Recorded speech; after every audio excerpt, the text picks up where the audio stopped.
G'day fellas and welcome to a casted game. Today, we have an absolutely amazing matchup for you. The Byzantines, Juicy's Legacy, and of course, what a beautiful little pond we got in the middle of this map. It of course is Himiyama. Ladies and gentlemen, introducing our players for today, it's Dolzy Drongo. How you guys doing? We got a bit of a curse cast already. In the west of the map, in the color purple, playing as the Byzantines, we've got Crackety here. And on the east side of the map, in the color pink, playing Juicy's Legacy, we've got Beastie Beauty. I don't know who this is. I don't actually think it's Beastie, but we're just going to be calling him Beastie for now. So Beastie, if it's not you, apologies. Look, Beastie Beauty, Beastie, it's kind of simple. Look at this, already Dark Age action. How many Dark Age Byzantine openings are we going to be seeing this week? I'll tell you what, this civilization has been going Dark Age every single opportunity that it gets. And you know what? If you like to go Dark Age every single opportunity you can get, go ahead and leave a like on the video. It really helps out the traction. I tell you what, it is the absolute worst segue, but I'll take it. All right, so we got Himiyama, a really fun map. One of my favorite maps, honestly. I really like this map. It's like Dry Arabia with a little pond in the middle. And I've played against people on this map that set up, you know, I remember I played against, I think it was a Holy Roman Empire player, and he set up a little camp in the middle here with it wasn't a Bauschwan, I think it was a Carrack or something like that. It was really cute. I liked that a lot. But, I mean, I didn't win the game, but hey, it's not about whether you win. It's about whether you have fun. It's not really. It's about whether you win. Actually, no, it's not. It's probably about whether you're getting better. I think that's probably it. Like, do you want to win a game but not get better? Or lose a game but get better? I don't know. That's a tough decision. Anyway, Villager coming out, Crackety. Going to be making Mogul moves early on. First Lamentonite on the field as well. Take a look at Crackety and seeing how he's doing. Now, he's going to be playing up against Juicy's Legacy. So with this early outpost, it's going to be key that he looks to provide it right here. This is going to be your #1 outpost location. And the reason why is because you're denying food away from your enemy. By throwing an outpost down here, what you're going to be doing is not only stopping these sheep from getting gathered up, but also the berries. So you get a nice little 2-for-1. This is part of the reason why I'm always a big fan of leaving my mill underneath the town center and then gathering the taxes nice and close, but that way you keep all your sheep safe as well. It guarantees that you got a little bit more safety with your initial starting sheep. But have a look at this. He's towering the gold. Crackety going for a tower on the gold. Interesting decision. I definitely don't agree with this. I feel like this is a little bit silly. Just mainly because you're up against Juicy's Legacy, and worst case scenario, they're just going to be delaying their Song Dynasty a small amount, and they're just going to be able to get up using their Imperial Official anyway. So it's not going to be hurting him realistically. And to be honest, you don't need gold as the Juicy Legacy. There are many games I play with the Juicy Legacy. I'm literally not on gold. Like, I've got no villagers on gold whatsoever. It'll be like 30 minutes into the game, and I'll be like, oh, okay, maybe I should get some gold. I don't think that this is going to be a smart move here, but it's towards the front of the base, so he's got reinforcements that are going to be coming through. Scout almost going to go down here for Crackety here. 15 health on it. Manages to get away from that opponent's scout, probably playing with fire a little bit too much. How many sheep has he got back here? He's got plenty of sheep back here. And slowly working towards that age up himself. We see he's gathering up that stone, up to 108 stone, slowly but steadily. And now it looks like, do we have that villager going down? Nope, it's not going to go down. 2 health on it. A very slight amount of health. It manages to escape with. I suspect this villager's probably going to be relegated to taking straggler trees for the rest of the early game. You don't want to be moving this villager out too much, but Crackety here looks like he might be approaching around the other side of the basin. I'll be honest, I don't like this from Crackety. I'm fearful. I think that this might be coming in too late, because the reality is that the Juicy Legacy can just quickly rush up an archery range right now, get a single Zhukunu out and supervise it out, and you're not going to be able to get an outpost down. It takes 1 minute to put an outpost down. You're not going to be able to get it in range. Like, you can try and put the outpost right here, and he's got meditation gardens as well, which is exposed, so a little bit dangerous here. If he can get the outpost up, it's going to be great, but because of the significance of this outpost, you can only assume that the response that's going to come out from the Juicy Legacy player is significant, right? Like, you cannot ignore this, and we can see right away, the archery range is coming up. It's only a matter of time, and immediately, Crackety's going to cancel this one, but it just goes back to the question of, was this worth it? If this outpost had been down here, on the berries, this would be a completely different game. And now all of a sudden, I mean, Crackety's really not getting much from this single outpost. This single outpost has really not achieved a lot. It means that his opponent is realistically going to be able to have an absolutely fine feudal age. This will be absolutely fine. We can take a look now. I suspect he's close as well. You can see there's 140 gold. He needs 170. 40 gold in ya. There you go. There you go. Song Dynasty. Expect it coming through soon. Where do you put the landmark? I always find it difficult placing the Jianneng Tower. Because you got to remember that the main bonus that this unit provides is that it gives a drop-off point for your Imperial officials. So ideally for me, it's like I want to put this away from my town center, but at the same time, it's kind of a landmark that doesn't really do much. So I feel like you can probably put it towards the front of the base and just use it as something to just tank up the enemy's army as it's coming through. But we're right on board with Crackety. The landmark's coming up for him. It's going to be the Imperial Hippodrome. No real surprise there. He has begun transitioning out over to stone. Will we see a second town center out from him? Or is he just going to be sticking with the cisterns? We've seen a lot of Byzantine players just going one base, playing with the cisterns. And just, you know, we've seen Kaup in particular. He's been going one base, 5 cisterns, occasionally throwing in that second TC, but very rarely. And have a look at this. Now, do you like your luck? Do you reckon you could snipe this villager with this scout? I reckon you'd probably lose the scout, but is it worth it? Probably not. I wouldn't trade my scout for one villager. I just don't think it's worth it. I mean, it's not worth it. I mean, sure, actually, you got the Hippodrome up. Maybe it is worth it. I take it back. I think it's worth it. Do it. Do it. Hit him with a Crackety. Now, why is it 21 seconds to train a scout from here? And why is it 20 seconds to train a scout from the town center? And keep in mind that you've also got the military production reduction coming through on that system. Why is the... Oh, now it's 18 seconds. Did he have it off? I can't explain it. I really can't explain that. Why? I don't know why or how or what. Now the question is, how does Crackety look to approach this? For me, I think the answer is clear. You want to open up with horsemen. You want a lot of horsemen out of the gates here. You want to try and poke and prod into your opponent's base. You want to make sure that you're looking to maximize your efficiency early, get expilatores up, and try and pick off those villagers. The spears are doing a decent job in holding for the moment, but we want to ideally just keep pumping out horsemen. I think getting up to a good number of horsemen, maybe double digits, and then behind that, looking to try and add in something additional, whether that's extra cisterns, whether that's an extra TC, whether that is an age up. The option's open to you which way you want to go. Because at the moment, we know a second TC is due to come down somewhere. We haven't scattered it out in the base yet. Fortification has now come through on this outpost. Feels like a little bit of a waste. I mean, you're fortifying this, but what is gold? I mean, we saw that game where Crackety played up against Demu. Completely evaporated his gold. Said, you're not... Oh my god, look at this TC location. You're not allowed to get the gold. And what did Demu do? He's like, okay, I'm going to be fine without it.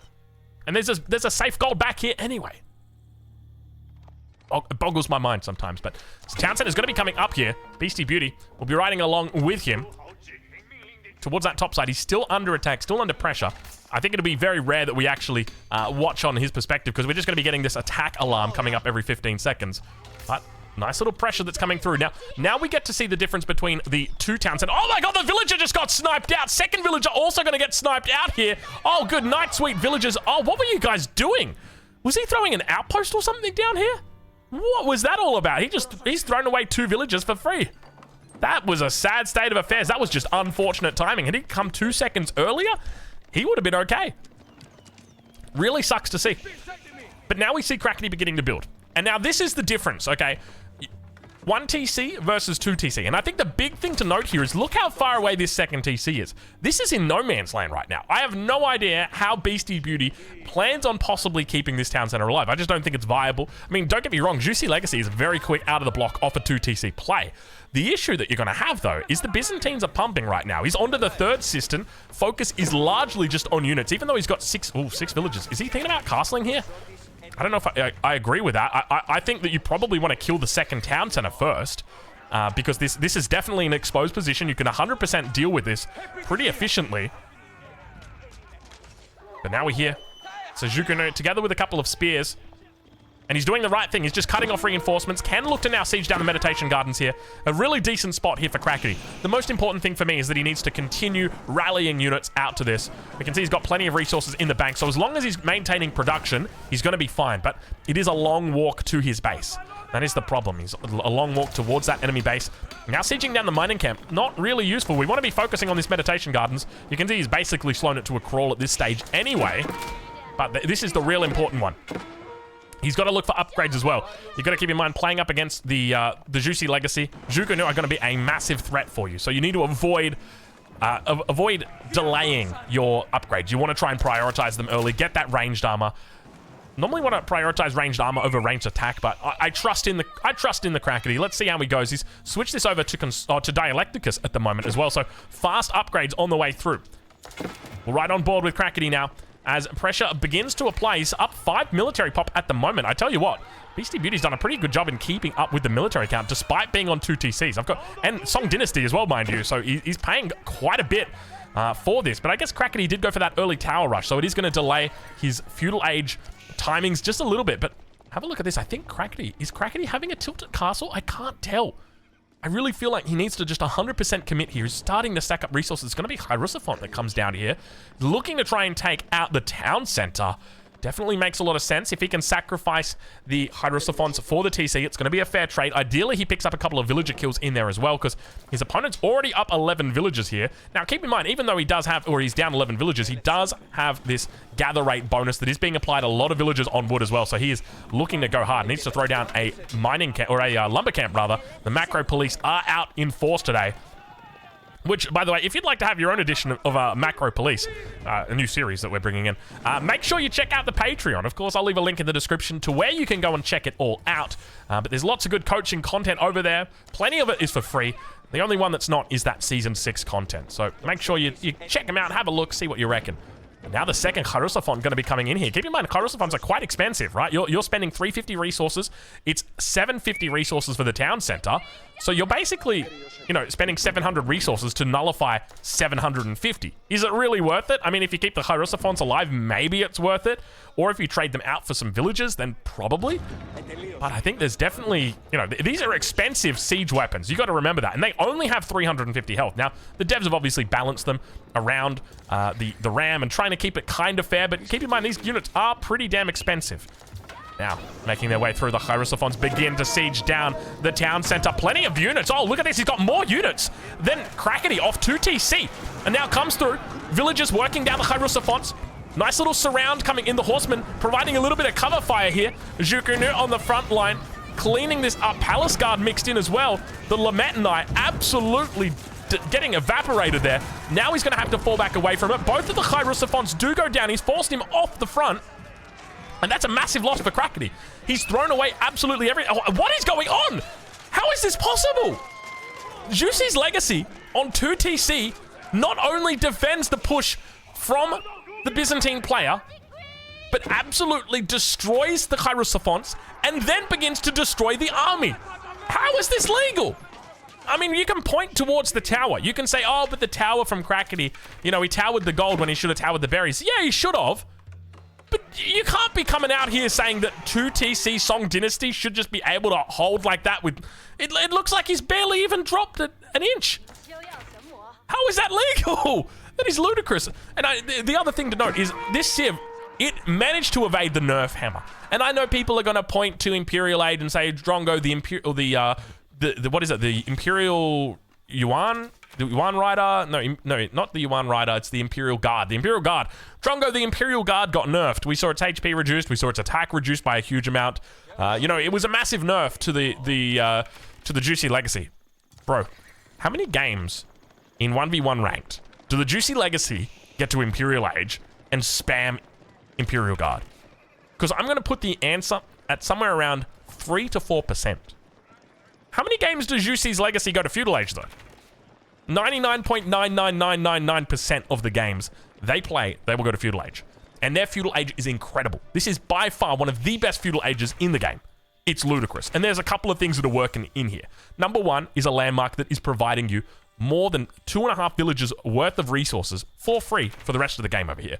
And I'm sure the haters will come out and say, but it's a passive landmark, Drongo, you can kill it. Yeah, you can. It's kind of hard, though. It's got a lot of health on it. I'm in awe, honestly. I'm in awe. He's up 20 villages. Just absolutely obliterated Crackety. And now Crackety's heading back to the drawing board. Where does he go from here? Look at the number of units that are coming out. Crackety's going to spot this. He's going to have to fall back. There's no way he can take it. Look at the Palace Guards mixed in as well. He's got everything in here. All the answers to the questions that Crackety's throwing out are right here. He's got the perfect composition of units, and now I'm going to turn around and fight it. It says, all right, you want to do it? Let's do it. Come on, we can dance. We can dance. I can dance all day. I can dance all day. Behind this, plenty of wood starting to stack up for Beastie Beauty. Have a look at this, 1,200 wood in the bank. He's going to start, oh my God. Civilization, dude. This is why I love this civilization. I'm sorry, but it feels unfair playing this civilization. Look at this. He's on 2 TC. He's only been up there for a couple minutes. He's already just eclipsed Crackety when it comes to the villager count. Forces him back from that early engagement, which was what, before 10 minutes? Maybe 11 minutes at latest? Maybe 12 minutes? Probably not even 12 minutes.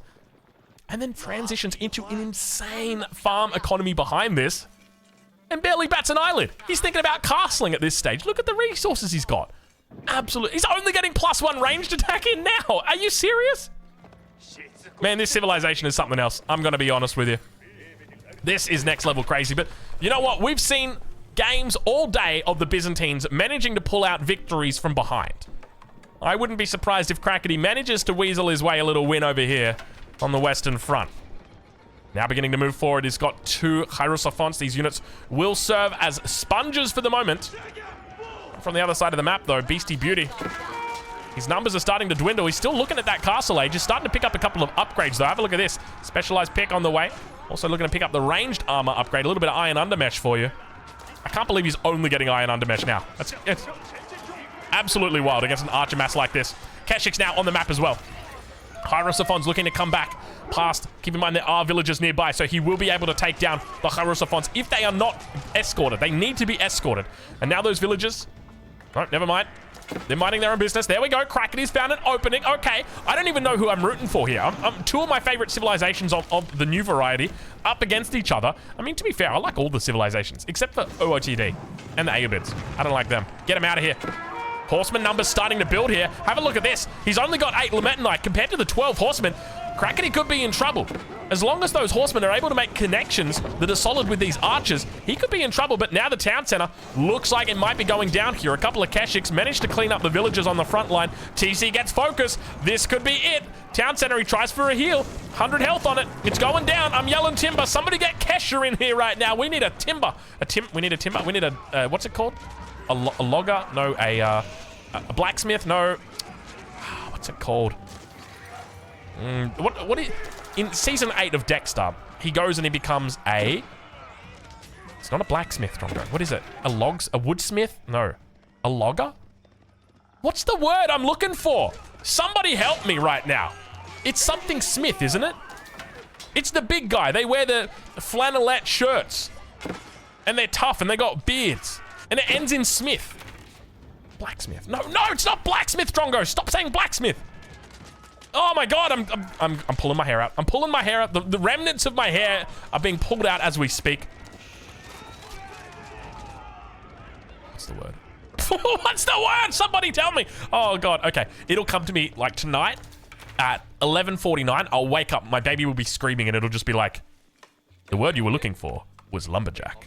It's like, thank you. That was the word I was looking for. Gosh, I couldn't believe it. Thank you, finally. Oh, horseman number though, have a look at this. Who cares about lumberjacks? We got horsemen to worry about, making their way through town right now. Crackety here, barely any production in queue. He's gonna get absolutely rinsed by these horsemen. Beautiful little surrounding come through. He manages to pincer a couple on the backside. Just a wonderful pathing coming in here. And Crackety running for dear life. A couple of Lamentinite looking to try and help out, but they're just gonna get tapped and beautiful damage in. Manages to take a couple more out, and on the way back here, a couple of Hierosophants. He's ignored them for the most part, as you should do. And now, this is my favorite part of the Juicy Legacy. This is the part that Crackety's not expecting. What have you been doing for the last 5 minutes? You've been transitioning to farms. You've got your wheelbarrow, you've got your horticulture, and now you're about to make the most hotly anticipated move of 2023. I'm talking about the horseman switch. Have a look at this. 5 stables added in behind the scenes, pumping out units non-stop.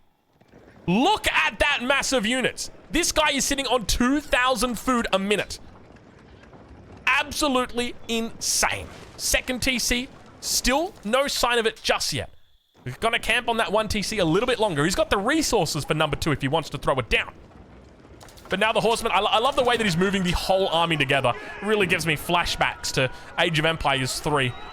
There was one guy, he always used to do this. He'd march his army across the whole map in one big group, and now the horsemen just come through, diving in head first into the Lametani. Palace guards as well, looking to try and help out on the front line. Villagers towards the top side, not going to be here, not going to be really looking for it, but the Juku Nu dealing out their damage. It's looking like a pretty solid hold at the moment from Krakeny. The problem's going to be those reinforcing horsemen. We see them coming across, streaming across the map. Palace guards as well. He's got a decent surround on the backside. Keep in mind the Keshiks might potentially come out. It's been a while since we've seen them. We'll have to check in with Krakeny and see how he's doing. But for the moment, it looks like the hold is coming out strong. He's had plenty of Lametani in this battle. Village is going to be evacuating. He doesn't really like the position at the moment. And it looks like he will be slightly overpowered, but I feel like he's still got a decent position here. I think he should be able to hold. The question's going to be about how long he can hold for. Indeed, he falls back to the TC. Everything is fine for the moment. And Krakeny lives to see another day. Let's check in over on the other side of the map. The farm transition well and truly through. Shaolin Monastery coming down towards that north side. No Montlu Academy. Oh, quickly get away from me. It's the wolf. It's the wolf of death. Doing the right thing, making sure it's all of his food villages that are going to be building this landmark. You want to keep those gold villages over on gold for the moment because it's upgrades that you're going to be looking for as soon as you click up to that next day. Second TC does get re-added. Re-added? Gets added back in. Let's go with that one.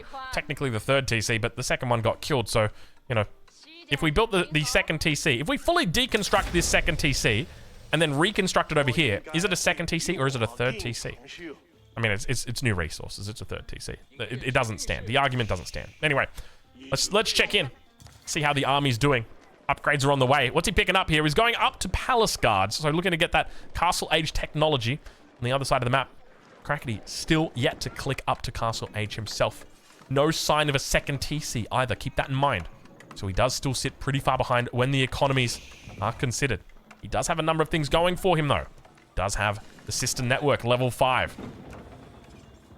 Now we hear those Kairosophons. Outpost. Defense of the Ancients coming in right now. Have a look at this. He thinks he's playing Dota. Wait, that ain't John Dark. Can I get some veterancy for horsemen? Indeed, I can. Veterancy for Shikunu. Wonderful. Veterancy for spears. Can I get all the veterancies? Can I get a +2 ranged attack upgrade as well? Not quite yet. Soon, Drongo, soon. The man will give you what he needs, what you need. You're just going to have to wait. And look at it. Wait, hold on. He went double monastery and the Shaolin Monastery. Dude, you got to call it with the religious units. Holy moly, man. Wow. Krakeny looking for some walls here. Golden Horn Tower going up. Is he going to have the time to get it up, though? Mercenary House pumping out the Keshiks. Does have that little bonus applied to it, so they are going to be coming out faster. But now, once again, we enter into the cinematic mode. 67 military production. Military against 28. Krakeny going to be holding on once again. The Castle Age is coming through. Byzantines fighting for their life in this game.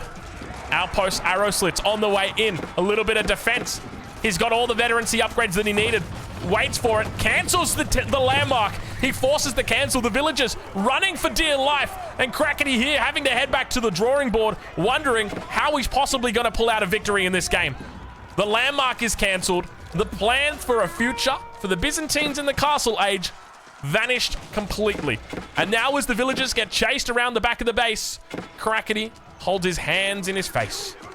It's probably the other way around, right? The face and the hands. But it didn't rhyme. Maybe like the hands to the face. Holds his hands to the face. And now, unfortunately for the villagers, they're knocking on the town center. But no one is answering that door, my friend. There are 15 people inside, and they've only got 15 beds. It's the No Homers Club. We're allowed to have one. And unfortunately, all the rest of these guys outside, they're all homers as well. Town center, under pressure. Is he just focusing the TC? I love this. Underneath the outposts, he's like, I don't care. I don't care. I'll rally in more units. The Castle Age came through. Golden Horn Tower. Oh my god, he went for 3. How many Golden Horn Towers would you like? And Krakeny here says yes. How is he going to recover from this, though? To me, there doesn't seem a way back into it. When we look at the units, largely infantry. He could go for cataphracts, but even then, there are spears in here. Yet to receive their veterancy upgrade. The cataphracts could work. But even then, I feel like he'd probably need the cistern to do anything with it. He'd need to gulp those bad boys up. But now cleaning up Is that a Shaolin monk on the way in as well? The Shaolin monk strolls in just to die. Poor little guy. An unfortunate state of affairs for that man. And now the town center, I mean, this just feels like game. I don't see any way. There's no way he's recovering from this, right? Half the villager count. 9 military. 2 units in queue. Meanwhile, behind this, you know, it's just juicy things over here. We're just having a good time. We're throwing down some outposts, just keeping ourselves safe. Plenty of production back in the back. Look at the production. Look at the production. Absolutely ludicrous. This is exactly what you expect to see out of the Juicy Legacy. I don't know who Beastie Beauty is, but I kind of think it might actually be Beastie. Like, this guy is legit, man. I'm 99% sure it's not. But judging by this performance today up against one of the world's best, Crackety here, you'd have to kind of think it was. It was, Drongo. Come on, we are Australian. We say was. Like Crackety was in the game. Crackety did have a chance, but Crackety was defeated. Anyway, guys, there you go. Make sure you check him out. I'll leave a link in the description to where you can catch Crackety live over on Twitch. Go say good day from me. He's probably streaming right now. He's wearing his old glasses. At least he was today. Anyway, go check him out. Go say good day, and I'll catch you guys in the next one.